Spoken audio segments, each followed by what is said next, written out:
Hello everybody, welcome back to my channel. So today's video I'm going to be showing you how I made these onigiri plushies just out of a faux fur fabric. I decided to do them out of faux fur because I actually have this plush fabric just in my sewing box anyway, and I really wanted to use it for a project because it was so expensive. Like, it was almost £60 per meter, which is crazy.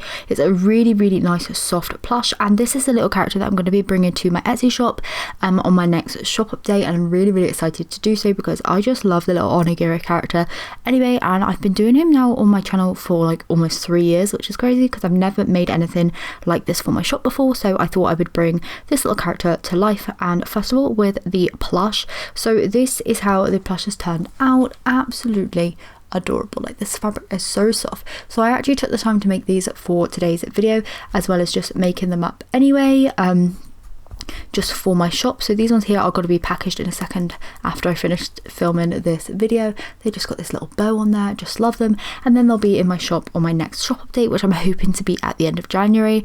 And yeah, so if you want to see how I made them, how I put them together and that sort of stuff, then just keep on watching. So to make these plushes, what I used was a faux fur kind of plush fabric. As you can see here, it's super dense, super soft. It's a really small pile of fabric, but it's really dense, which is why it's so expensive. It's a stretch fabric on the other side, only a slightly stretch, but it's a really good quality fur, and yeah, it's just so nice. And I also used a black wool felt as well. I love using wool felt on my plushes, as I think the quality of that is so nice. So anyway, what you want to do is establish which way your pile is going, and you want to line those up so that it's going in the same direction on your front piece and your back piece. You want to put these right sides together and then sew down the piece that you want to be the bottom of your plush. So I made sure my plush kind of pile was facing downwards on the plush because that's the way I like it to face. And then basically I just sewed that down in a straight line on my sewing machine. Once that was done, I then picked out any bits of faux fur that were kind of in those seams, really trapped in there, just to loosen them out a bit. I then took a strip of the wool felt, cut it down to size. This is just I think it's 70% wool, 30% cotton. I think it could be like acrylic mix, but it's a really high like wool content felt, which is what I look for when I buy felt for my plush making. So I cut that out and then laid it over that seam, and then I just pinned it down into place so it wouldn't move as I was sewing. Changed all the cottons over on my sewing machine to make it match the plush fabric, and then just stitched that down into place. I did go around this around about 3 times to make sure it was fully secure on there. I then removed the pins and I untucked any fur that was stuck underneath the felt there. Just fluff that all back out because I don't want any bits stuck underneath and making like those little loops, because I obviously want it to be sitting really nicely.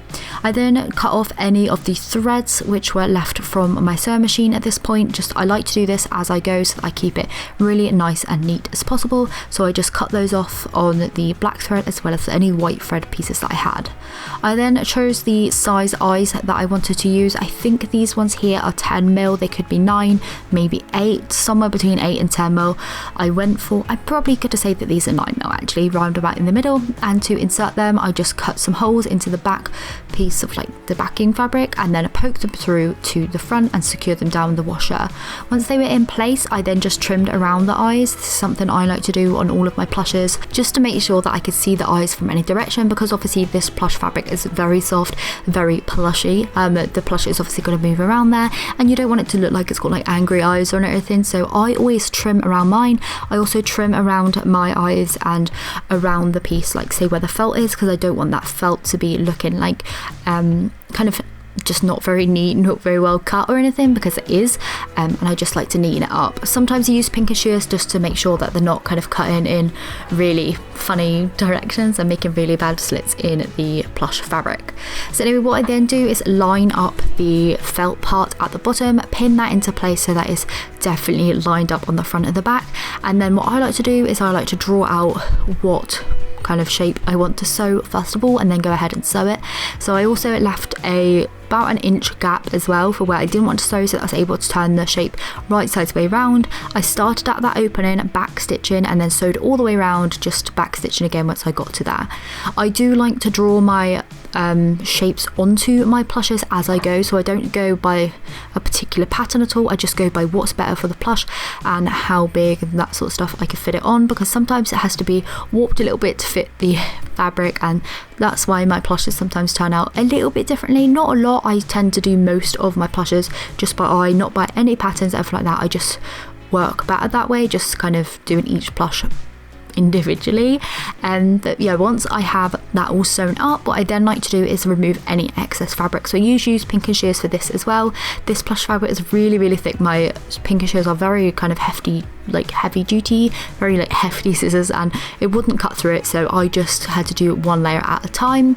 Once I had done that and removed that, I turned it inside, well, right sides way around, and then just stuffed it very lightly, and then I went ahead and hand stitched the opening shut just with the needle and matching thread.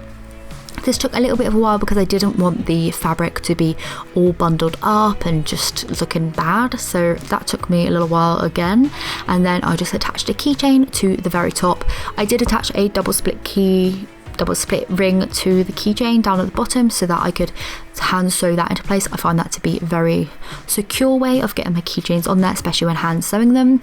So once I was happy with that, I just gave it a few more little trims and then started sewing on the mouth. So I just did a really simple like slant kind of derpy little mouth. I really enjoy doing that on some of my plushes sometimes. I think it just suits them better, so that's what this one got. It's kind of easy to do that. You just want to make some really nice loose stitches with a really good quality kind of thread. And yeah, if you can't see the mouth, as you can see here, again, you just want to snip back that faux fur because this is very dense. I just kept having to go over it until I was really happy that I could see all the features well. To add some blush on there, sometimes I use chalk pastels, but recently I've been using mica powders because I find that they stick around a lot more. These are cosmetic grade mica powders. They were gifted to me from Arteza for a resin video I did a year or so ago, but to be honest, they work really well as blush for plushies, so I've been using them, and like I said, they're cosmetic grade anyway, so if you have any like cosmetic blush or chalk pastels, anything like that, that will work as well. To add the final touch onto my plushes, I actually just tied on some ribbon onto the keychains. This is something I like to do, just add a little extra touch. So I used a mixture of a lilac satin ribbon as well as a creamy yellow organza, poked that through, tied it in a little bow, and then I just cut off the ends, sealing them down with a lighter to make sure that they don't fray. Once that was done, my plush was then complete.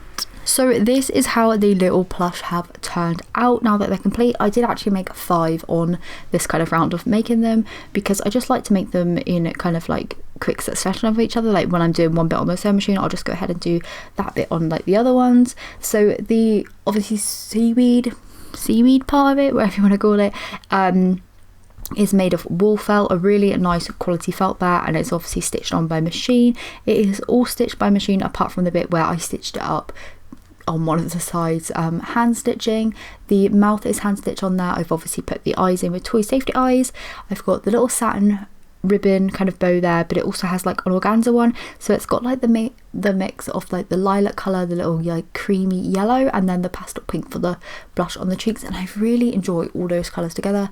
So yeah, really happy with how this plush has turned out. So I was going to be doing this with I don't know what type of fabric you call it, like a fleecy kind of like fuzzy Sherpa type fabric, which a lot of people do use to make onigiri plushes, but I thought that this kind of faux fur would make a really nice different kind of spin on it, a more luxurious feel, because this fabric is very expensive, but it's a very dense plush, so I thought that it would still work really well on these, and I think it has done. I absolutely love it. I don't know, it's so cute. I'm really excited to add these to my shop on my next shop update. So if you're in the market for an onigiri plush, these will be coming in the next kind of 2 weeks or so. So anyway, I hope you have enjoyed today's video. If you did, please do give it a thumbs up. I'll be back tomorrow with another memory foam squishy. I'm going to start that ASAP as soon as this video goes up, so hopefully I'll still be able to get it in time. It does take me ages to make my memory foam squishies, but yeah, hopefully I can still get it up tomorrow and be part of my daily DIYs. So yeah, thanks so much for tuning in, and I will see you then. Bye.